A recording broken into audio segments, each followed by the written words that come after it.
皆さん、こんにちは。Welcome to Unit 4.1. So in this unit, you're going to be first learning Nがあります、います or Nが X or nin あります、います So these are the sentence patterns to express existence. So like there is something or someone somewhere.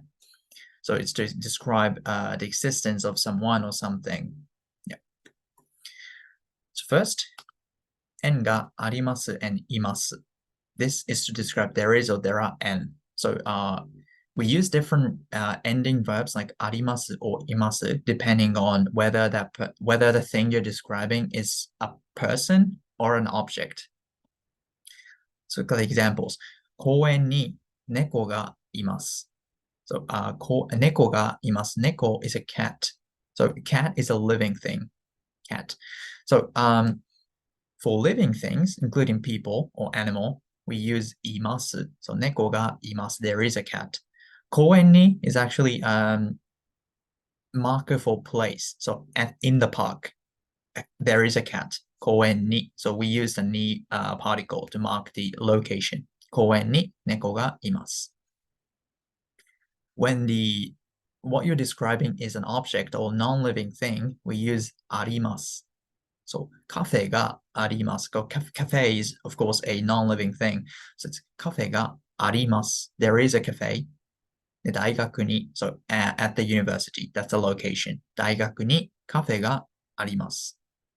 So in this lesson, focus on when you say there is or there are something, what you want to describe, is it a living thing or non-living thing, and decide whether you want to use あります or います. In topic 2, this is like an advanced or extended sentence pattern using what we just did. So, 縁があります、います, but with the quantity. So meaning there is this amount of people or there is this amount of things. So adding the quantity information, like how many. For example, like there is one Australian student in my class. 私のクラスにオーストラリア人が一人います。So, Australia jin, so Australian person. So, of course, that's a person, that's a living thing. So, we use います. But you can notice that there is quantity, 一人, one person. So, there is one Australian in my class.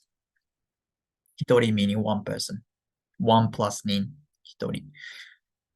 And the other one, この町には学校が3つあります。学校があります would make sense, right? 学校 is a non-living thing. It's a school.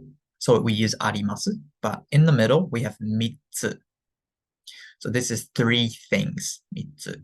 So we use 人, this kanji, for people, for counting people. For つ, for counting things. So try to describe a little bit more kind of complicated sentence pattern of there is this amount of thing or person. So these counting words are a little bit tricky. So for x-nin, for people, for x-tsu, for objects, but the pronunciation is not simply number plus nin or number plus tsu. The reading or the pronunciation actually changes for some numbers. So these, try to practice them with your tutor, read them aloud, and try to use them in the practice. And you'll have to memorize these. So 一人, 二人, those are a little bit tricky, different pronunciations. But other numbers like 三人, 四人, 五人, 六人, 七人, those are simpler, number plus 人. For つ as well, like one thing, two things, 一つ, 二つ, 三つ.